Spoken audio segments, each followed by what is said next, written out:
টানা কয়েকদিন ধরে থেমে থেমে ভারী বর্ষণ ও উজান থেকে নেমে আসা পাহাড়ি ঢলে শেরপুরের সবগুলো নদ নদীর পানি দ্রুত বাড়ছে।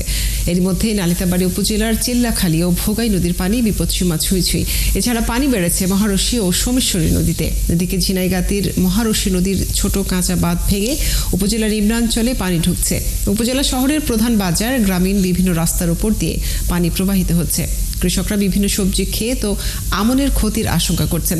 কৃষি বিভাগ জানিয়েছে, পানি দীর্ঘস্থায়ী হলে ফসলের ক্ষতি হবে, আর প্রাকৃতিক দুর্যোগ মোকাবেলায় সব ধরনের প্রস্তুতি রয়েছে বলে জানিয়েছে জেলা প্রশাসন।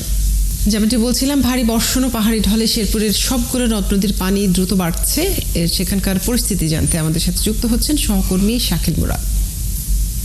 শাকিল, জানাবেন যে নদ নদীর পানি আজ বিপদ সীমার কত উপরে বা নিচে রয়েছে এবং এলাকাবাসীরা কি অবস্থা রয়েছেন সেখানে, এবং ফসলের ক্ষতি মোকাবেলায় কোনো ধরনের পদক্ষেপ নেওয়া হচ্ছে কিনা? কাজুরি, আসলে একটা ভালো তথ্য দিয়ে আসলে শুরু করতে চাই। গেল রাতে কিন্তু আর ভারী বর্ষণ না হওয়ার ফলে কিন্তু আসলে ধীরে ধীরে আসলে পানি নামতে শুরু করেছে। আমরা দেখেছি যে গতকাল যে নদীতে পানি ছিল বিপদসীমার উপরে, সেসব নদী কিন্তু আজকে বিপদসীমার নিচ দিয়ে আসলে প্রবাহিত হচ্ছে।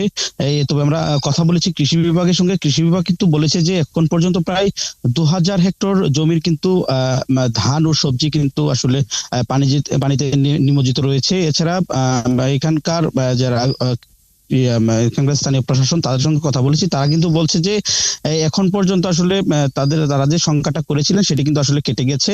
কেননা গত রাতে থেকে বৃষ্টি একেবারেই নাই বললেই চলে, যার কারণে কিন্তু আসলে একেবারেই যে পানি যে নামার সেটি কিন্তু আসলে নামছে।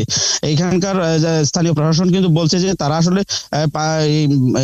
এই পর্যাপ্ত শুকনো খাবার কিন্তু আসলে প্রস্তুত করেছে। এছাড়া আসলে যারা বিভিন্ন জায়গায় ভাঙনের সৃষ্টি হয়েছে, পানি উন্নয়ন বোর্ডের পক্ষ থেকে কিন্তু আসলে তাদের সেখানকার আসলে মেরামতের জন্য আসলে উদ্যোগ মধ্যে নিয়েছে। আমি একটা তথ্য জানিয়ে রাখি যে শেরপুরে কিন্তু এবারে এখন পর্যন্ত গতকাল 2 জনের নিখোঁজের ঘটনা ঘটেছে।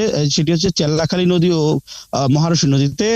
নালিতাবাড়ির যে চেল্লাখালী নদী, সেটি থেকে কিন্তু আসলে গতকাল রাতে কিন্তু একজন স্কুল শিক্ষার্থী আসলে মরদেহ উদ্ধার করা হয়েছে। তবে এখন পর্যন্ত আসলে মহারশীর থেকে যে নিখোঁজ রয়েছে তাকে কিন্তু আসলে পাওয়া যায় নাই। কাজুরি, এই ছিল আমার কাছে শেরপুর থেকে সর্বশেষ। শাকিল, আপনাকে অনেক ধন্যবাদ যুক্ত থাকার জন্য। দর্শক, শেরপুরের